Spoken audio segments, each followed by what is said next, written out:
भगवान मनुष्य जन्म तो सभी को देते हैं, लेकिन जीवन जीने का तरीका किसी किसी को देता है। तरीका किसी किसी को मिलता है कि जीवन कैसा है। जन्म भगवान ने सबको दिया, लेकिन जीवन जीने का तरीका किसी किसी को दिया। जन्म मतलब आप लोग कहेंगे कि जन्म और जीवन में क्या अंतर है। जो सुबह से लेकर शाम तक केवल संसार के कार्य में लगा रहे, वह जन्म लेकर के आया है। और जो सुबह से शाम तक संसार के कार्य में तो लगे, लेकिन तन काम में लगाया और मन राम में लगाया, ऐसे मनुष्य ही जीवन को सही उपयोग में लगाता है। ऐसे मनुष्य ही जीवन जी रहा है। बिना परमात्मा के भजन के बिना तो जगत में कल्याण ही नहीं है। बिनु सत्संग न हरि कथा। श्री रामचरितमानस उत्तरकांड 61वां दोहा और अद्भुत दोहा गोस्वामी जी ने कह दिया। बिनु सत्संग न हरि कथा, ते ही बिनु मोह न भाग। मोह गए बिनु राम पद, होई न दृढ़ अनुराग।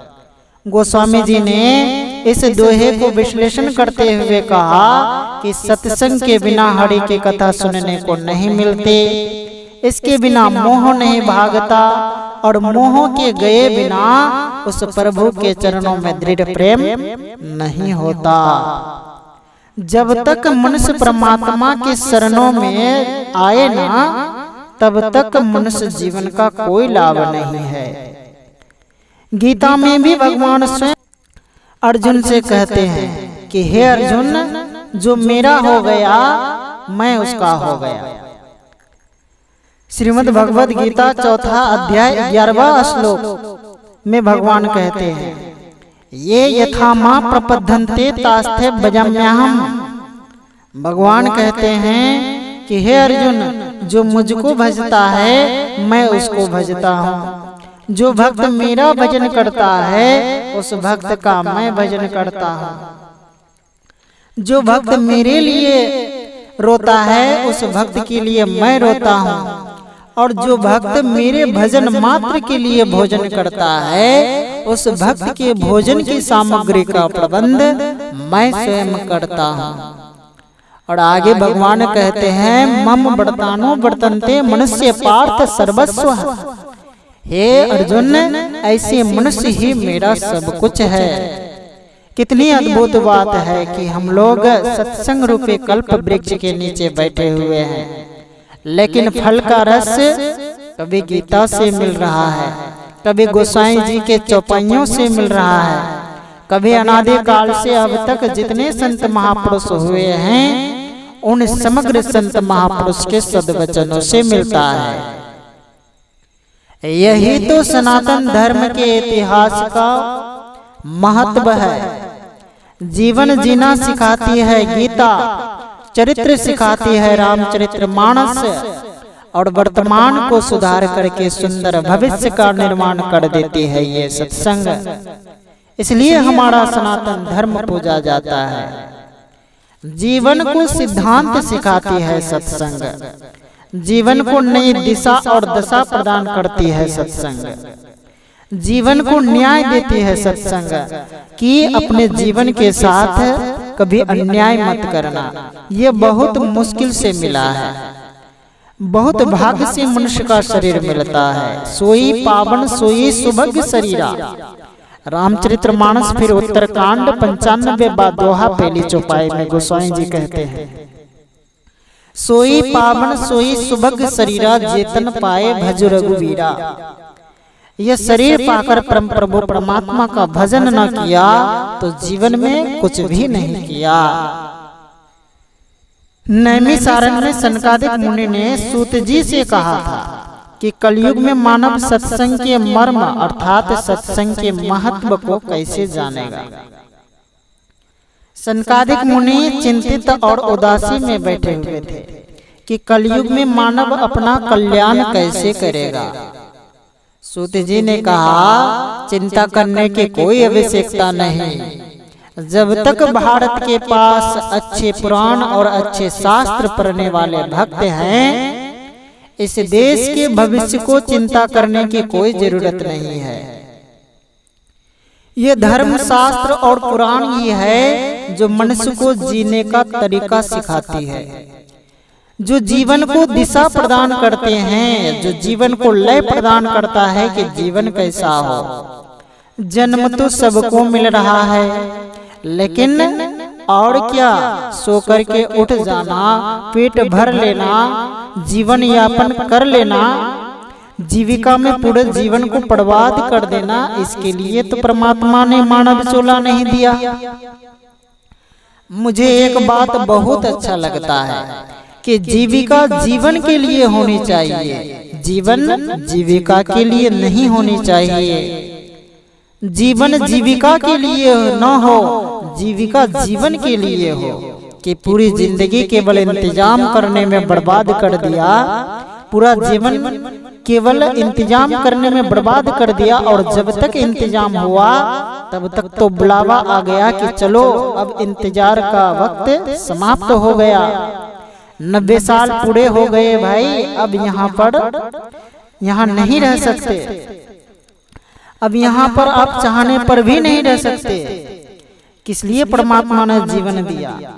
इसलिए कि हम भगवत भजन के द्वारा परमात्मा के संग जीवन को जी सके ऊर्जा के साथ। हम प्रयास तो करें आनंद के साथ कि क्या है जीवन का महत्व। जीवन उसी का धन है जिसने परमात्मा के लिए अपना जीवन समर्पित कर दिया, जो समा गया परमात्मा के शरणों में। केवल घर परिवार में अपना समय को बर्बाद करें। मैं ये नहीं कह रहा हूँ कि घर परिवार के कार्य न करें, वो भी आवश्यक है। संसार भी हमें चलाना है, संसार में भी हमें रहना है, लेकिन मेरे कहने का तात्पर्य कि हम रहे दुनिया में, हम रहे संसार में, लेकिन याद परमात्मा को रखें। जगत के बात याद रखेंगे तो केवल दुख ही दुख होगा। जगत बनाने वाले को याद कर लेंगे तो जीवन में दुख होगा ही नहीं, आनंद ही आनंद होगा। अनंत हो जाए जब आपका प्रेम परमात्मा के लिए, अनंत।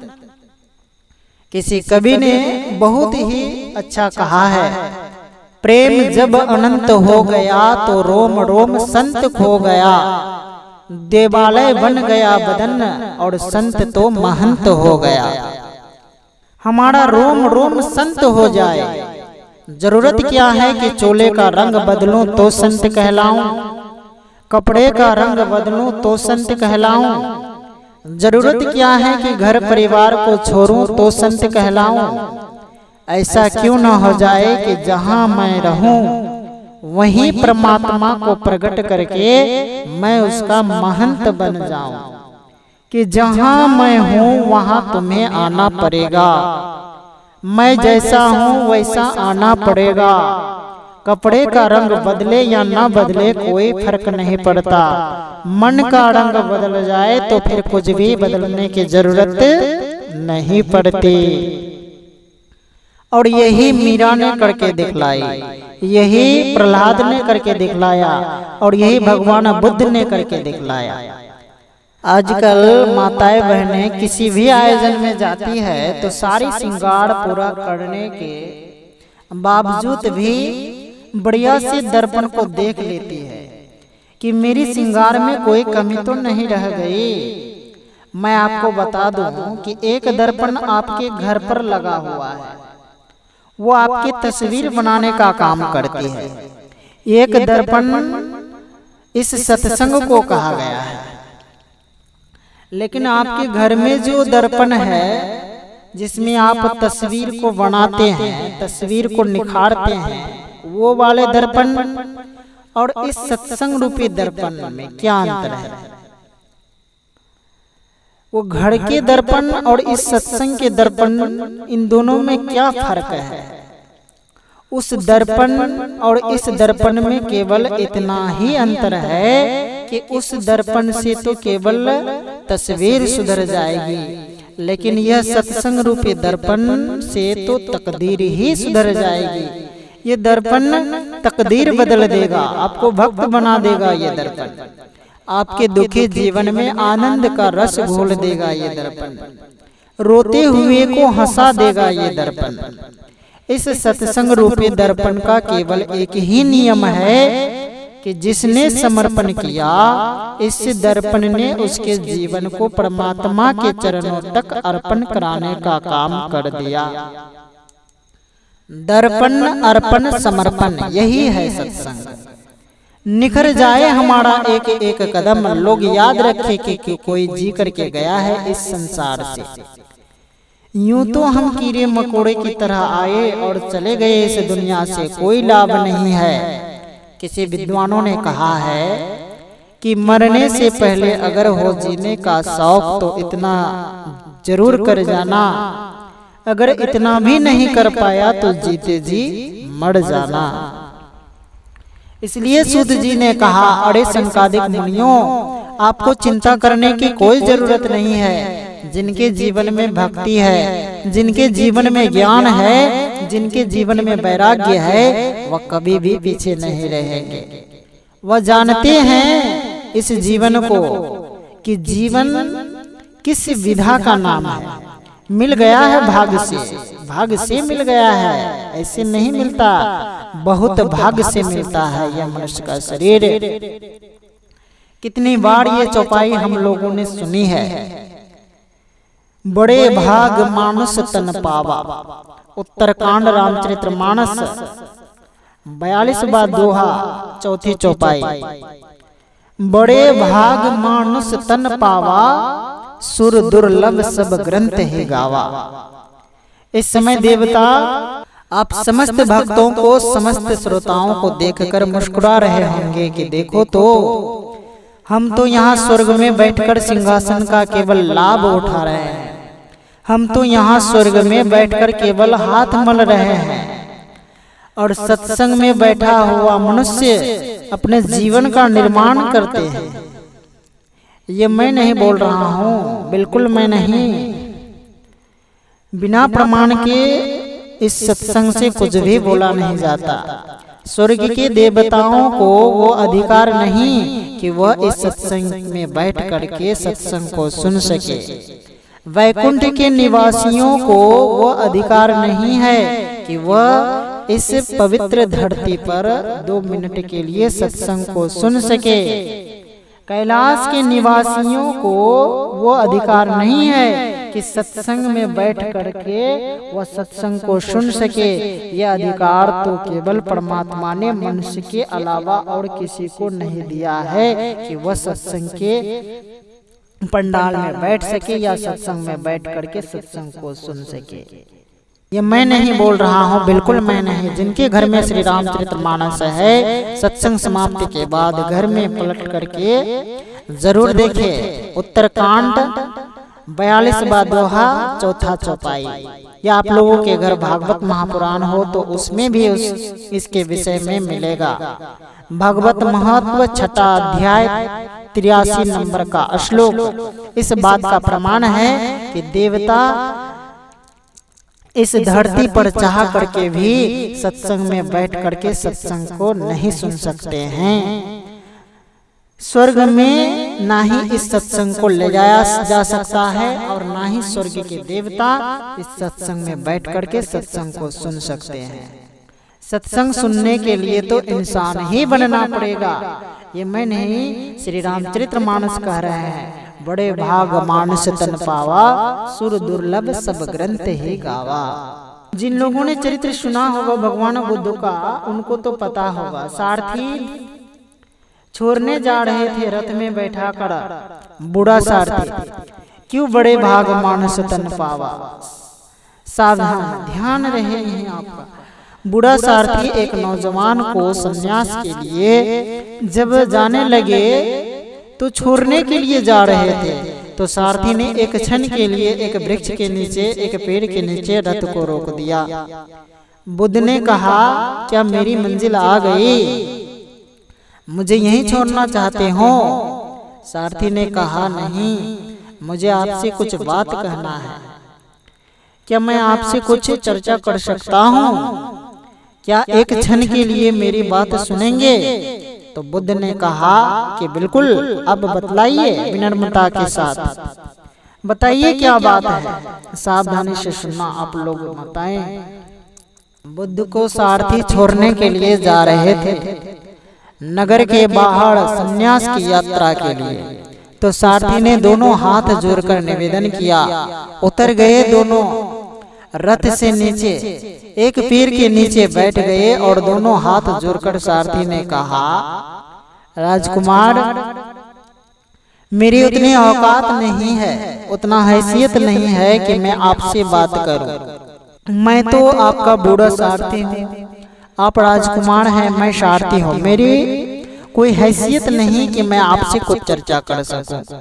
लेकिन फिर भी एक बात पूछना चाहता हूँ, क्या इस देश में जन्म लेने वाले करोड़ों लोग हैं, उनमें से लाखों लोगों में से हजारों लोगों की सैकड़ों प्रकार की इच्छाओं को दमन करने के बाद एक इच्छा यह रहती है कि हमें किसी राज परिवार में जन्म मिल जाए।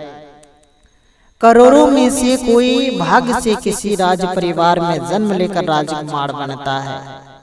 फिर किसी की इच्छा रहती है कि सुंदर तन मिल जाए, किसी किसी को मिलता है सुंदर पत्नी मिल जाए, किसी किसी को मिलता है सुंदर परिवार मिल जाए, किसी किसी को मिलता है। पर आपको तो ये सब सौगात में मिल गए हैं और फिर भी आप छोड़ के जा रहे हैं। क्षमा कीजिएगा, आप राजकुमार हैं, मैं बूढ़ा सारथी हूँ, लेकिन फिर भी कहूँगा, अगर मैं आपके जगह होता ना, थोड़ा सा उद्वंड होकर सारथी ने क्या बोला, अगर मैं आपकी जगह होता ना तो ऐसा पागलपन कभी नहीं करता। क्या कर रहे हो आप? घर छोड़ के जा रहे हो? घर नहीं, अरे घर छोड़ना तो आसान होता है, दिक्कत तो महल छोड़ने वाले को आती है। आप महल छोड़ के जा रहे हो, पत्नी परिवार छोड़ के जा रहे हो, माँ बाप को छोड़ के जा रहे हो, सिंहासन आपका इंतजार कर रहा है और आप जंगल में किसी कुशा के आसन पर बैठने के लिए जा रहे हो। अगर मैं आपकी जगह होता ना तो ऐसा पागलपन कभी नहीं करता। बुद्ध ने यह सुना तो मुस्कुरा दिए और बड़ा प्यारा सा जवाब दिया, अद्भुत जवाब। वे बोले कि सारथी, तुमने बहुत अच्छी बात कही। तुम मुझसे कह रहे हो कि अगर तुम्हारे जगह कोई और होता तो ये पागलपन कभी नहीं करता। लेकिन मैं तुमसे कहूँ, ये पागलपन तो सभी करते हैं, लेकिन उनमें और मुझ में अंतर इतना है कि जिंदगी भर वो जिस महल के पीछे दौड़ते हैं, जिंदगी भर वो जिस सुंदर चमड़ी के पीछे भागते हैं, एक समय आने के बाद वह महल भी उन्हें छोड़ जाता है। जब वे दुनिया से चले जाते हैं तो महल भी छूट जाता है, शरीर भी छूट जाता है, पत्नी परिवार भी छूट जाता है, सब कुछ छीन लेता है परिवार। जब जाने वाला होता है व्यक्ति, सब कुछ छूट जाता है। लेकिन मैंने यही तो समझा है, बोले क्या, कि दुनिया के विषय प्रपंच मुझे छोड़े उससे पहले मैं इन सब को छोड़ देना चाहता हूँ, उससे पहले मैं इन सब को छोड़ करके चला जाना चाहता हूँ, ताकि मुझे कोई दर्द ना हो, कोई दुख ना हो। दुनिया छोड़े उससे पहले मैं दुनिया को छोड़ दूंगा। भगवान बुद्ध ने कहा, सारथी महोदय, आप तो बुजुर्ग हैं, मुझसे एक बात का जवाब देना कि जहां तुम्हें महल नजर आ रहा है, मुझे वहां आग की लपटों के अलावा और कुछ भी दिखलाई नहीं दे रहा है। वहां मुझे कंकर पत्थर और माया जाल के अलावा कुछ भी दिखलाई नहीं दे रहा है। जहां तुम्हें सुंदर चमड़ी नजर आ रही है, वहां मुझे कंकाल के अलावा कुछ भी नजर नहीं आता। देहि नित्यम अवध्योयम, श्रीमद् भगवद गीता 2 अध्याय 30वां श्लोक। गीता पढ़ने वाले तो इस श्लोक को अच्छे से जानते होंगे। देहि नित्यम अवध्योयम, देहे सर्वस्य भारत, तस्मात् सर्वाणि भूतानि न त्वं शोचितुं मर्हसि। और श्रीमद् भगवद गीता ही इस बात के साक्षी नहीं है। श्री रामचरितमानस पलट करके देखिए, आपकी गलतफहमियां दूर हो जाएगी। इस शरीर के बारे में रामचरितमानस किष्किंधा कांड 10वां दोहा दूसरी चौपाई में गोस्वामी जी कहते हैं, तारा बिकल देखी रघुराया, दीन ज्ञान हरि लेने माया, क्षितिजल बावक गगन समीरा, पंच रचित अति अधम शरीरा। यह शरीर पृथ्वी जल अग्नि आकाश हवा इन पंच तत्वों से यह अत्यंत अधम शरीर रचा गया है। इसलिए भगवान बुद्ध ने अपने बुजुर्ग सारथी से कहा कि जहां तुम्हें महल नजर आ रहा है वहां मुझे आग की लपटों के अलावा और कुछ भी दिखलाई नहीं दे रहा है। जहां तुम्हें सुंदर चमड़ी नजर आ रही है वहां मुझे मांस मज्जा और रक्त के अलावा कुछ भी दिखलाई नहीं दे रहा है। और जहां तुम्हें खिलते हुए फूल नजर आ रहे हैं वहां मुझे धरती पर मुरझाए फूलों के अलावा और कुछ भी दिखलाई नहीं दे रहा है। जो खिला है उसे मुरझाना तो पड़ेगा, जो जिया है उसे मरना तो पड़ेगा, जो आया है उसे जाना तो पड़ेगा। तो इसके पहले कि मुझे दुनिया वाले भेजे, दुनिया की क्या विषाद कि मुझे छोड़े, मैं दुनिया को छोड़ करके चला जाना चाहता हूँ और बुद्ध तत्व को प्राप्त कर लेना चाहता हूँ। मैं उस आनंद को प्राप्त कर लेना चाहता हूँ। ये होता है जीवन का सार। एक झटका लगता है संसार के विषय प्रपंच को छोड़ने में। क्षण त्यागो कुतो विद्या, क्षण त्यागो कुतो ध्यानम। क्षण गया तो जीवन गया। अद्भुत है यह सत्संग। यह आयोजन जीवन जीने की तरीका सिखाएगी। ये जीवन को आनंद प्रदान करेगी। बुद्धि की तरह जीवन को कंकर की तरह छोड़ने के लिए प्रोत्साहन प्रदान कर देगी। ये जीवन को त्याग करना सिखाएगी। ये वो सत्संग है जो भाग्य वालों को मिलता है। यह वो सत्संग है जब मनुष्य के जन्म जन्मांतर के भाग्य का उदय होता है तभी यह सत्संग सुनने को मिलता है। जो आत्मा के तत्वों को समझ करके परमात्मा के चरणों में पहुंचेंगे वे समझ पाएंगे कि जीवन किस विधा का नाम है। तभी तो लोगों ने कहा जिसने परमात्मा का नाम लिया वो सबसे ज्यादा आनंदित है। इसलिए कहते हैं सत्संग जीवन की सबसे बड़ी अनमोल रत्न है कि जिसके हृदय में परमात्मा की भक्ति है, प्रेम है, वही भगवत भाव को प्राप्त हो सकता है। और ये सब जिसने अपने जीवन में धारण कर लिया वास्तव में वही जीवन का अधिकारी कहलाता है।